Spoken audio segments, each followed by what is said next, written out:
Hi friends, welcome back to our channel. ನಾನು ನಿಮ್ಮ ಶಿಲ್ಪ.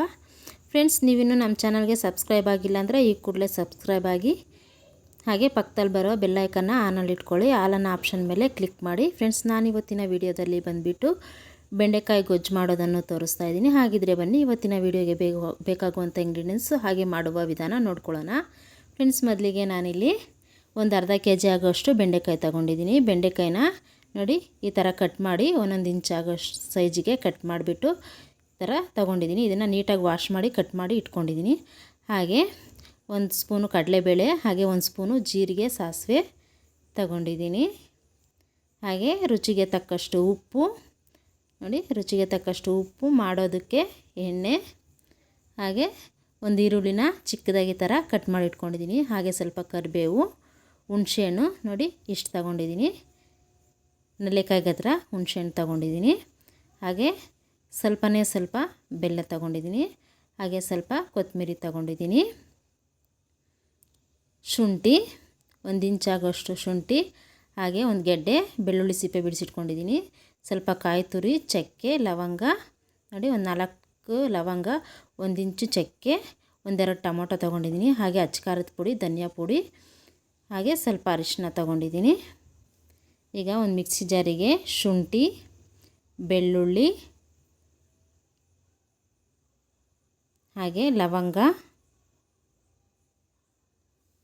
ಚಕ್ಕೆ, ಟೊಮೊಟೊ, ಹಾಗೆ ಕಾಯಿ ತುರಿ ಹಸಿದಾದರೂ ಹಾಕ್ಕೊಬೋದು, ಒಣಗಿದ್ದಾದರೂ ಹಾಕ್ಕೊಬೋದು, ಯಾವುದಾದ್ರೂ ಹಾಕ್ಕೊಬೋದು. ಹಾಗೆ ಇದಕ್ಕೆ ಸ್ವಲ್ಪ ನೀರು ಸೇರಿಸಿ ಇದನ್ನು ನುಣ್ಣಗೆ ರುಬ್ಕೊಬೇಕು. ಈಗ ನಾನು ಇದನ್ನು ರುಬ್ಕೊಂಬರ್ತೀನಿ. ನೋಡಿ ಈಗ ರುಬ್ಕೊಂಬಂದಿದ್ದೀನಿ.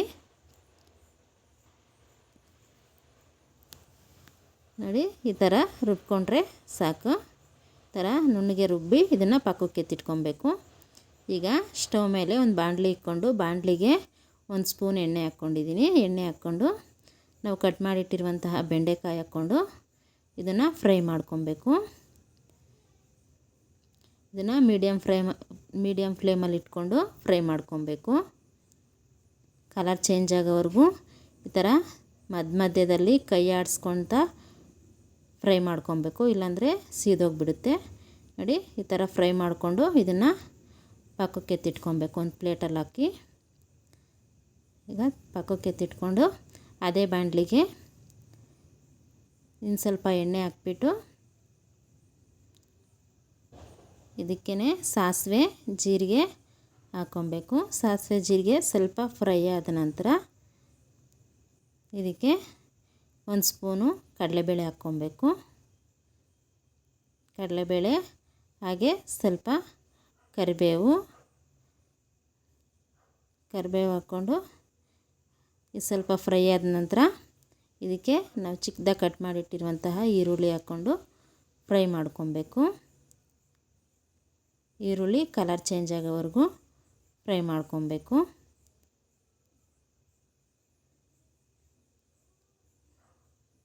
ಈಗ ಈರುಳ್ಳಿ ಕಲರ್ ಚೇಂಜ್ ಆಗಿದೆ. ಇದಕ್ಕೆ ನಾವು ಮೊದಲೇ ರುಬ್ಬಿಟ್ಟಿರುವಂತಹ ಮಸಾಲೆ ಏನಿತ್ತು ಅದನ್ನು ಇದರೊಳಗಡೆ ಸೇರಿಸಿ ಫ್ರೈ ಮಾಡ್ಕೊಬೇಕು. ಸ್ವಲ್ಪ ಹಸಿ ವಾಸನೆ ಹೋಗೋವರೆಗೂ ಫ್ರೈ ಮಾಡ್ಕೊಬೇಕು. 1-2-3 ನಿಮಿಷ ಫ್ರೈ ಮಾಡ್ಕೊಬೇಕು. ನೋಡಿ ಈ ಥರ ಫ್ರೈ ಮಾಡ್ಕೊಂಡ ನಂತರ ಈಗ ಇದಕ್ಕೆ ಅಚ್ಚಕಾರದ ಪುಡಿ, ಧನಿಯಾ ಪುಡಿ, ಅರಿಶಿನ ಹಾಕ್ಕೊತಾ ಇದ್ದೀನಿ. ಹಾಕ್ಕೊಂಡು ಇದನ್ನೆಲ್ಲ ಮಿಕ್ಸ್ ಮಾಡ್ಕೊಬೇಕು. ಮಿಕ್ಸ್ ಮಾಡಿಕೊಂಡು ಇದು ಪ್ಲೇಟ್ ಮುಚ್ಚಿಬಿಟ್ಟು ಒಂದು 3-4 ನಿಮಿಷ ಬೇಯಿಸ್ಕೊಬೇಕು. ಈಗ ನೋಡಿ ಈ ಥರ ಬೆಂದಿದೆ.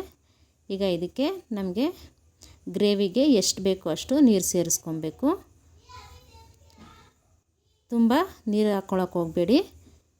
ಸ್ವಲ್ಪ ಎಷ್ಟು ಬೇಕೋ ಅಷ್ಟು ಗ್ರೇವಿಗೆ ಎಷ್ಟು ಬೇಕೋ ಅಷ್ಟು ಹಾಕ್ಕೊಳ್ಳಿ.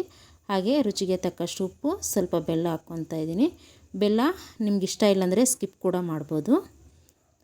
ಹಾಗೆ ಇದಕ್ಕೆ ಹುಣಸೆ ರಸ ನಾವು ಮುಂಚೆನೇ ತೆಗೆದಿಟ್ಕೊಂಡಿದ್ವಲ್ಲ ಅದನ್ನು ಹುಣಸೆಹಣ್ಣು ನೆನೆ ಹಾಕ್ಬಿಟ್ಟು ಅದರ ರಸ ಇದಕ್ಕೆ ಹಾಕ್ಕೊಳ್ಬೇಕು.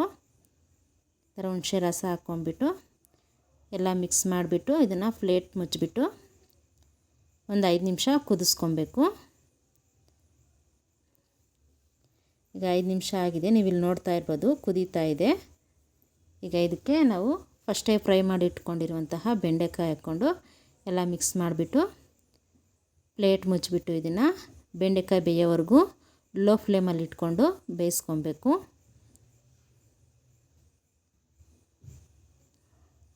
ಈಗ ನೋಡಿ 5 ನಿಮಿಷ ಆಗಿದೆ. ಈಗ ನಾನು ತೆಗೆದು ನೋಡ್ತಾ ಇದ್ದೀನಿ.